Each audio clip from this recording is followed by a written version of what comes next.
सुलेमान ने कहा। बीबी मरियम मुस्कुराई।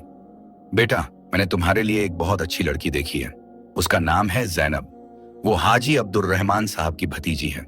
बहुत नेक लड़की है, 5 वक्त की नमाजी है और कुरान भी पढ़ती है। सुलेमान ने सोचा, हाजी अब्दुर्रहमान साहब ने उसकी बहुत मदद की थी। अगर उनकी भतीजी सच में नेक है तो यह अच्छी बात होगी। अम्मी जान, आप हाजी साहब से बात करें। अगर वो राजी हैं तो मुझे भी कोई आपत्ति नहीं, सुलेमान ने कहा। अगले दिन बीबी मरियम हाजी अब्दुर्रहमान के घर गई। हाजी साहब बहुत खुश हुए जब उन्हें इस बारे में पता चला। बीबी मरियम, यह तो बहुत अच्छी बात है। जैनब मेरी बहन की बेटी है। उसकी उम्र 21 साल है। बहुत नेक लड़की है। मैं बहुत खुश हूंगा अगर उसकी शादी सुलेमान से हो जाए। सुलेमान अब बहुत बदल गया है। वो एक नेक और ईमानदार नौजवान है, हाजी साहब ने कहा। तो फिर ठीक है, मैं सुलेमान को बता देती हूँ, बीबी मरियम ने कहा। कुछ दिनों बाद दोनों परिवारों ने मिलकर बात की। जैनब की माँ बीबी सकीना भी बहुत खुश थी। उन्होंने सुना था कि सुलेमान कैसे बदल गया था और उन्हें लगा कि यह उनकी बेटी के लिए अच्छा रिश्ता है। 1 महीने बाद सुलेमान और जैनब का निकाह हो गया। निकाह बहुत सादा था लेकिन बहुत खूबसूरत। मौलाना ताहिर हुसैन ने खुतबा पढ़ा और दोनों का निकाह करवाया। निकाह के बाद सुलेमान अपने अब्बा की कब्र पर गया। उसने वहां बैठकर दुआ की। अब्बा, आज मेरा निकाह हो गया। काश आप यहां होते, काश आप अपनी बहू को देख पाते। लेकिन मुझे यकीन है कि आप जहां भी हैं खुश हैं।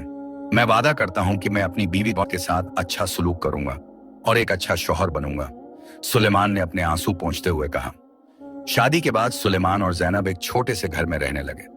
यह वही घर था जहां सुलेमान अपने अब्बा के साथ रहता था। बीबी मरियम और आयशा ने घर को अच्छी तरह साफ करके सजाया था। जैनब सच में बहुत नेक लड़की थी।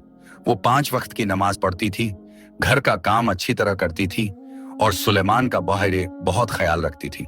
सुलेमान भी उसके साथ बहुत अच्छा सलूक करता था। एक दिन जैनब ने सुलेमान से पूछा, आप अपने अब्बा के बारे में बताइए, मैंने बहुत सी बातें सुनी हैं। सुलेमान की आंखों में आंसू आ गए। जैनब, मेरे अब्बा बहुत नेक इंसान थे।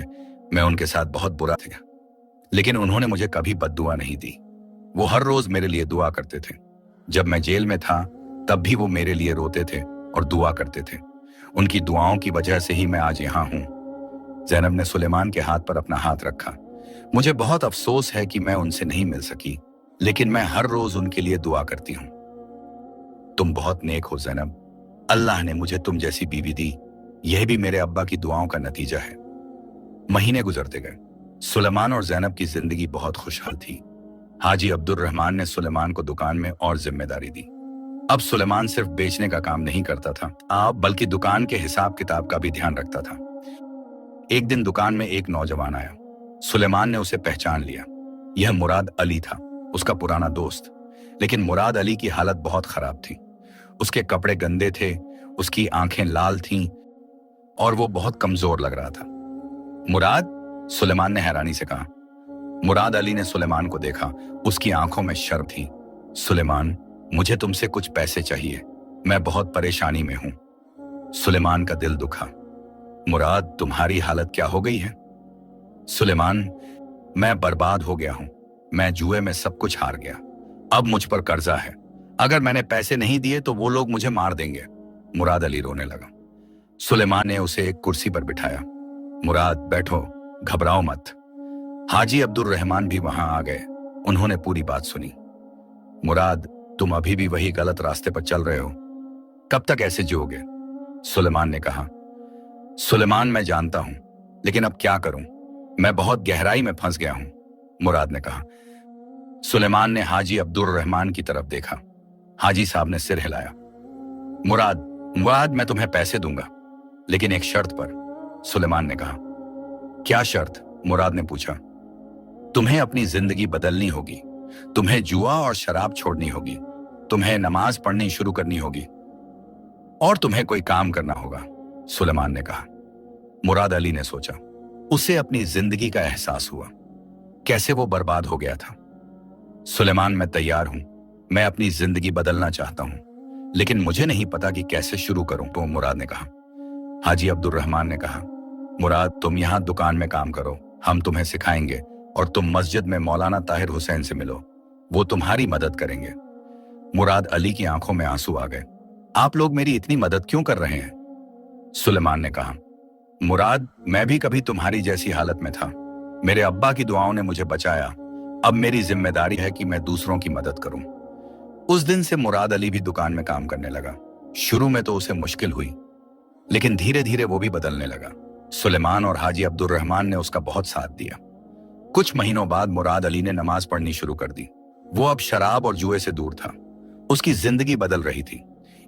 एक दिन मुराद ने सुलेमान से कहा, सुलेमान, तुमने मेरी जान बचाई। अगर तुमने मुझे मौका नहीं दिया होता तो शायद मैं आज जिंदा भी नहीं होता।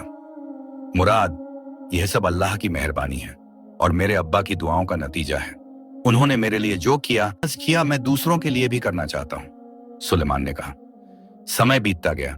एक साल बाद सुलेमान और जैनब के घर में एक खुशखबरी आई। जैनब मां बनने वाली थी। सुलेमान बहुत खुश हुआ। या अल्लाह, शुक्र है तेरा, तू बहुत मेहरबान है, सुलेमान ने दुआ की। उस रात सुलेमान अपने अब्बा की कब्र पर गया। अब्बा, मैं जल्दी ही बाप बनने वाला हूं। काश आप यहां होते। काश आप अपने पोते को देख पाते। लेकिन मैं वादा करता हूं कि मैं अपने बच्चे को वही सिखाऊंगा जो आपने मुझे सिखाया था। नमाज पढ़ना, सच बोलना, नेक काम करना। 9 महीने बाद जैनब ने एक बेटे को जन्म दिया। सुलेमान ने उसका नाम रखा यूसुफ, अपने अब्बा के नाम पर। जब छोटे यूसुफ पैदा हुए तो पूरे मोहल्ले में खुशी की लहर दौड़ गई। बीबी मरियम, आयशा, हाजी अब्दुर रहमान, मौलाना ताहिर हुसैन सब आए और सुलेमान को मुबारकबाद दी। सुलेमान बेटा, अल्लाह इस बच्चे को सलामत रखे। तुम्हारे अब्बा बहुत खुश होते यह देखकर, बीबी मरियम ने कहा। अम्मी जान, मुझे यकीन है कि अब्बा जहां भी हैं खुश हैं। उनकी दुआओं की बरकत से ही तो यह सब हो रहा है, सुलेमान ने कहा। हाजी अब्दुर रहमान ने छोटे यूसुफ को गोद में लिया। मोहम्मद यूसुफ साहब की रूह को सुकून मिलेगा यह देखकर कि उनका नाम आगे चल रहा है। सुलेमान ने अपने बेटे को देखा। वो इतना छोटा था, इतना मासूम। सुलेमान ने अपने दिल में अल्लाह से दुआ की, या अल्लाह, मेरे बेटे को नेक बना, उसे सही रास्ते पर चला। मेरे अब्बा ने मेरे लिए जो दुआएं की, उसी तरह मैं भी अपने बेटे के लिए दुआ करूंगा। कुछ दिनों बाद सुलेमान ने अपने बेटे की अकीका की। उसने 2 बकरे ज़िब्ह किए और गरीबों में गोश्त बांटा। मौलाना ताहिर हुसैन ने दुआ की और कहा, ने सुलेमान, तुम्हारे बेटे को अल्लाह ऐसा बनाए जैसे उसके दादा थे, नेक, सच्चे और अल्लाह से डरने वाले। जैसे जैसे महीने बीतते गए, छोटा यूसुफ बड़ा होने लगा। सुलेमान उसका बहुत ख्याल रखता। वो अपने बेटे के साथ खेलता, उसे प्यार करता, और जब वो थोड़ा बड़ा हुआ तो उसे अल्लाह के बारे में बताना शुरू किया। एक दिन जब यूसुफ 3 साल का हुआ तो सुलेमान उसे अपने अब्बा की कब्र पर ले गया। यूसुफ बेटा, ये तुम्हारे दादा की कब्र है। तुम्हारे दादा बहुत नेक इंसान थे। वो तुमसे बहुत प्यार करते अगर वो आज यहां होते, सुलेमान ने कहा। छोटा यूसुफ ने कब्र की तरफ देखा। अब्बू, दादा कहाँ हैं? बेटा, दादा दब्बा से है जन्नत में हैं। अल्लाह ने उन्हें अपने पास बुला लिया, सुलेमान ने समझाया। अब्बू, जन्नत क्या होता है? यूसुफ ने पूछा। बेटा, जन्नत वो जगह है जहां नेक लोग जाते हैं। वहां बहुत खुशियां हैं, कोई दुख नहीं है। तुम्हारे दादा वहां हैं क्योंकि वो बहुत नेक थे, सुलेमान ने बताया। छोटे यूसुफ ने अपने छोटे छोटे हाथ उठाए। अब्बू, मैं दादा के लिए दुआ करूं? सुलेमान की आंखों में आंसू आ गए। उसने अपने बेटे को गले लगा लिया। हाँ बेटा, जरूर दुआ करो। छोटे यूसुफ ने अपनी मासूमियत से दुआ की और सुलेमान ने भी साथ में दुआ की। समय बीतता गया। सुलेमान की दुकान में अब और भी अच्छा काम हो रहा था। हाजी अब्दुर रहमान ने उसे दुकान का शरीक बना लिया। मुराद अली भी अब पूरी तरह से बदल चुका था और दुकान में अच्छी तरह काम कर रहा था। एक दिन एक अजनबी दुकान में आया। वो एक बूढ़ा आदमी था और उसकी आंखों में एक अजीब सी चमक थी। क्या आप सुलेमान बिन मोहम्मद यूसुफ हैं? उस आदमी ने पूछा। जी हाँ, मैं हूं। आप कौन हैं? सुलेमान ने पूछा। मेरा नाम है अहमद नवाज। मैं बहुत दूर से आया हूं। मैंने आपके बारे में सुना है। कैसे आप बदल गए, कैसे आपके बाप ने आपके लिए दुआ की और कैसे अल्लाह ने उनकी दुआ कबूल की, अहमद नवाज ने कहा। सुलेमान हैरान हो गया। आपने यह सब कहां से सुना? बेटा, अच्छी कहानियां दूर दूर तक फैलती हैं। मैं कई शहरों में घूमता हूं और लोगों को नसीहत करता हूं। जब मैंने आपकी कहानी सुनी तो मैं यहां आना चाहा। मैं चाहता हूं कि आप अपनी कहानी मेरे साथ साझा करें ताकि मैं दूसरे लोगों को बता सकूं, अहमद नवाज ने कहा।